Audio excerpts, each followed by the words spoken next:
नवीन वर्गीय लोक असतात, राहण्याची स्थिती बदलते आणि याचा मला आनंद आहे. शेवटी राजकारण त्यालाच करायचं.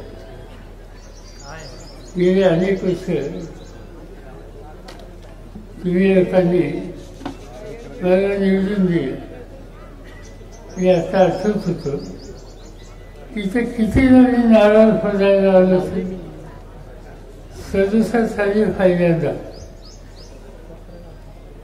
71 साली निवडणूक झाली तेव्हा, 72ला विधानसभेची निवडणूक झाली तेव्हा, 77 लावलं, 80 लावलं, 85 लावलं, 90 लावलं, 95 लावलं, 2000 लावलं आणि 2000 ते आजच्या तारखेपर्यंत 4दा इतक्यात लावलं. मला नाही वाटत नारळ फोडायला एखादा माणूस इतक्यांदा एखाद्या ठिकाणी गेला असाल.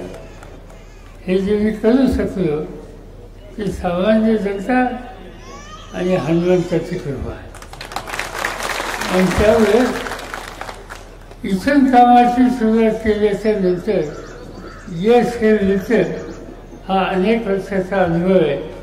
आणि म्हणून आज त्या आनंदाने आम्ही सगळेजण इथं आलो, तुम्ही आलात, तेव्हा सगळ्यांचं अंतःकरणापासून